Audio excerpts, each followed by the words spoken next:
Sa pagdiriwang po natin ng ika-17 linggo sa karaniwang panahon sa ating lingguhang misa, ay nataon po na ito po yung World Day for the Elderly and Grandparents, no?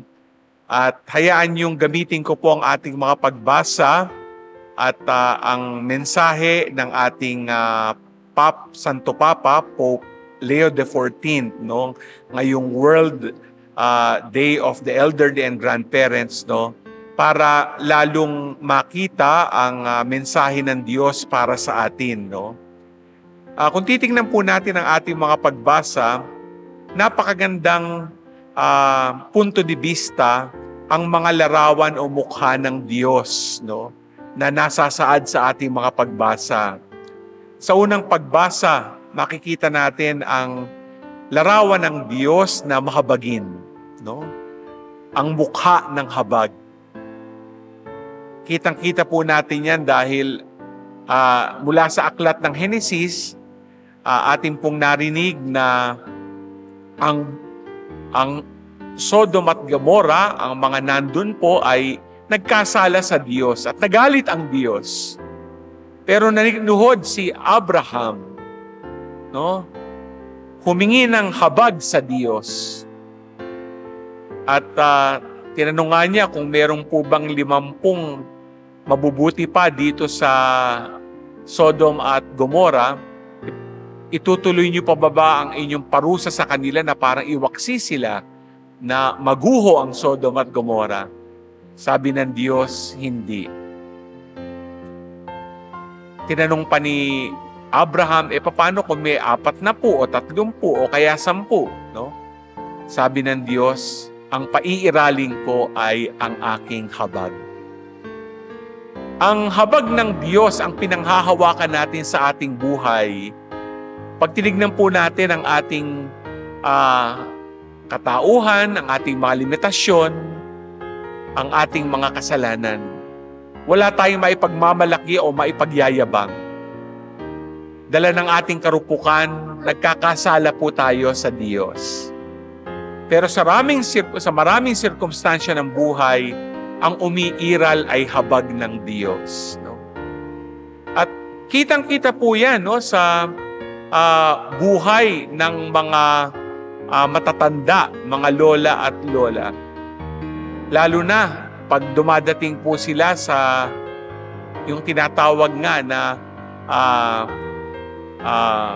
tulay ng twilight years nila, di po ba?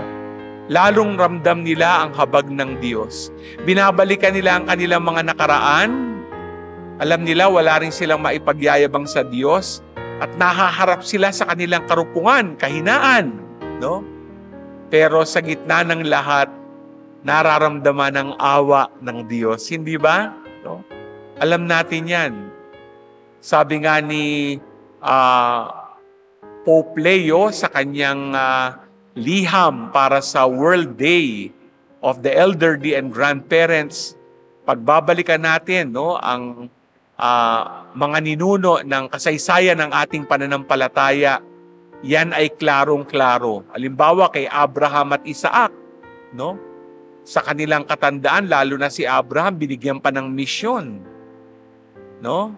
Mahina na pero binigyan ng lakas ng Diyos. Tapos silang dalawa, matanda na, si Sarah baog. Pero kinawaan ng Diyos, no?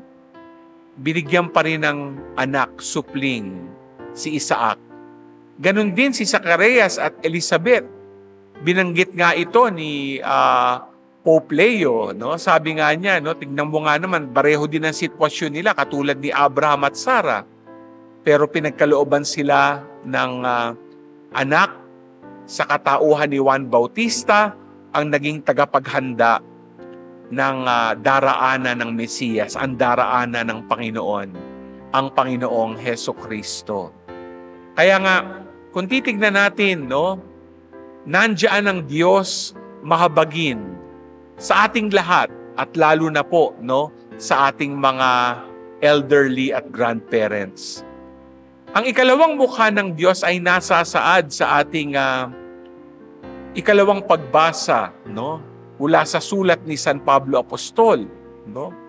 Narinig nga natin, no, ang mensahe niya, no, tungkol sa mga hentil na pinatawad ng Diyos at pinagbagong loob sa Diyos dahil nga nakilala nila si Kristo, no? At ang mukhang yan ay ang mukha ng pagpapatawad, no? Pinatawad sila ng Diyos sa kanilang mga kasalanan. Alam naman natin ang kanilang mga paganong buhay. Tignan din natin ang ating buhay, di ba? Tayo po'y may mga pagkukulang, marami ding kasalanan. Sinabi ko na kanina yan. Pero partikular, magandang tignan yung ating pagkukulang at kasalanan sa ating mga matatanda, mga lola't lola sa pamilya. No? Kalimitan, no? Dala rin ang ating mga ginagawa, busy tayo, pinagkakaabalahan, o kaya nakakaligtaan natin sila, hindi natin sila napapansin.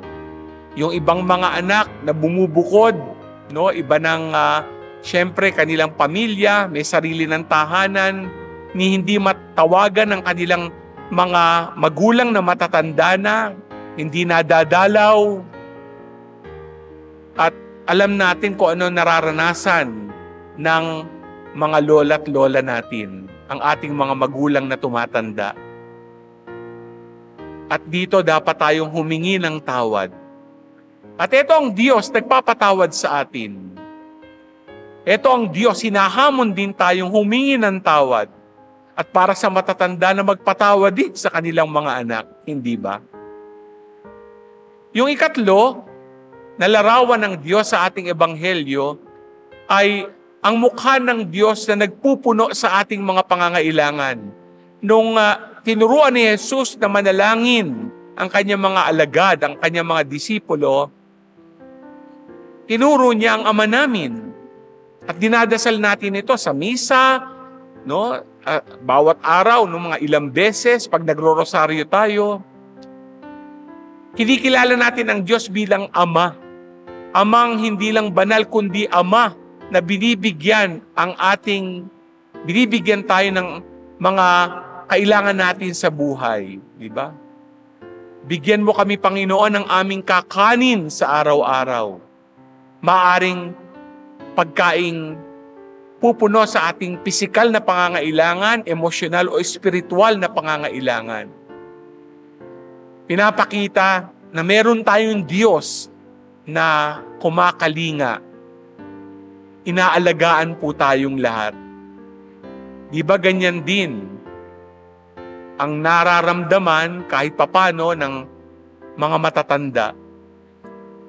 Kahit sila kalimitan ay nababaliwala, kumakapit sila sa Diyos Ama na sa iba't ibang paraan, no? Ang napangyayari ay nararamdaman nila ang kalinga at pagmamahal ng Diyos. At siguro ito din ang hamon sa atin, maging instrumento ng pagkalinga ng Diyos, lalo na sa mga matatanda sa ating buhay. Alam niyo mga minamahal na kapatid, no? Sinabi nga ng ating Pope Leo na ngayong Jubilee year na maaaring din maituring sa ating diocese, pinagdiriwang natin itong Jubilee Year of Hope. Pero ngayong araw na ito, Jubilee Year para sa ating elderly and grandparents. Sinasabi ni Pope Leo na nasasaad sa dekreto na ang mga matatanda ay mga signs of hope, mga tanda ng pag-asa ng Diyos. Kaya nga, isa sa kanyang magandang sinusugan, lalo na doon sa binigyang diin ni Pope Francis, totoo sa Jubilee year na ito, magkakaindulihensya tayo pag dumalaw tayo sa mga papal basilicas at pumasok sa holy doors. Sa Roma kung makakapunta tayo, pero sa ating diocese, sa ating mga Jubilee churches, Matatamo natin ang mga indulhensya kapag, sabi nga, no, na-fulfill natin yung mga requirements to receive an indulgence. Pero isang special indulgence ay ang pagdalaw sa mga matatanda. No? Kaya, isipin natin ito. Kapag tayo ay gumagawa ng paraan, naglalaan ng panahon para dumalaw sa matatanda sa ating pamilya, kapitbahay, pamayanan, no? Nakaka-receive po tayo ng indulhensya na ipinagkakaloob ng simbahan. Kumbaga'y nagkakawang gawa tayo. Kumbaga, nagiging instrumento tayo ng pagpupuno ng Diyos sa pangangailangan din ng mga matatanda, lola at lola, na alam nating dumadaan sa lugmok din ng kalungkutan at nangangailangan ng pagpipiling, pagkalinga at pagmamahal. No? Mga minamahal na kapatid kay Kristo, sana itong tatlong mukha o larawan ng Diyos, habag, pagpapatawad at pagpupuno sa ating mga pangangailangan, ay atin ding maging mukha, no, sa ating mga pamilya at pamayanan. Sabi sa akin kanina na naglalakad ako, Bishop, senior citizen na tayo. Alam niyo, naisip ko nga naman, dumating po ako dito sa Pasig, 2011. Wala pa po akong 50 years old. No? 48 years old lang ako nung dumating ako dito sa Pasig. No? Kaya dito na ako nag-golden boy, nag-50 years. At dito na rin ako nag-60 years old. Naging senior citizen. Akalain mo nga naman, no? Diba? Parang nararamdaman ko ang pagiging senior citizen. Alam nyo, ang aking nanay, no, nung nakaraang linggo, nagdiwang po kami ng kanyang 93rd birthday. No? Buhay pa po siya. No? Last year, nagkaroon siya ng health crisis. Akala namin, no, mawawala na siya sa amin. Pero napakabuti po ng Diyos. No? Nasa Roma po ako noon. Naalala ko. At in and out siya sa ospital mga almost 2 months. No? At ang panalangin ko lang, nung nandun ako sa Roma, umaattend ng synod on synodality, sana maabutan ko. Diretso agad ako sa ospital from the airport paglapag ko dito sa Pilipinas. Pero tignan nyo, napakabuti ng Diyos. Nung nandun ako sa Roma, naisip kong pumunta kay Pope Francis. Pinakita ko yung picture ng mami ko na nasa ospital, nasa hospital bed.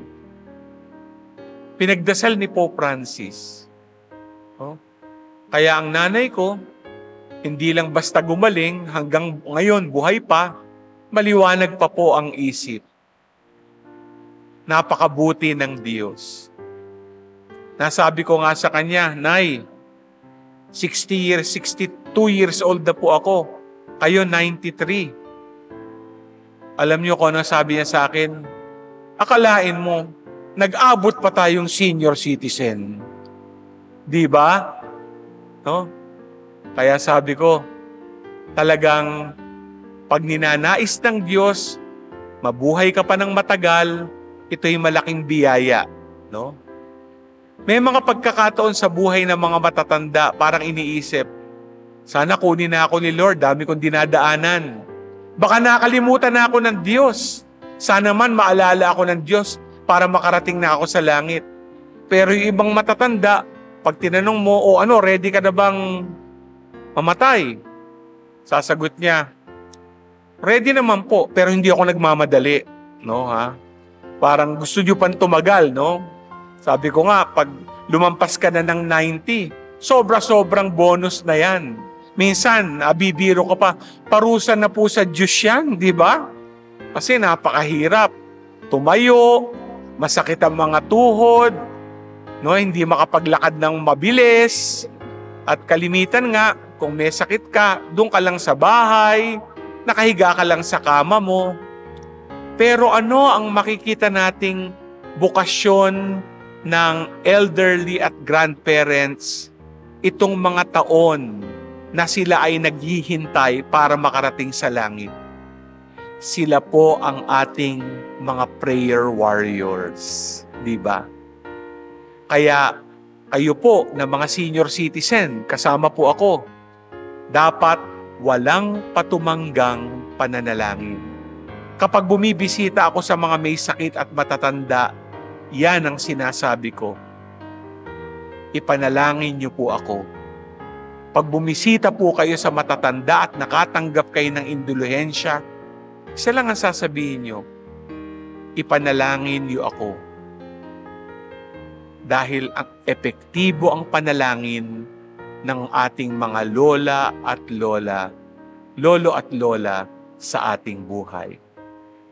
Palakpakan po natin ang elderly at grandparents natin.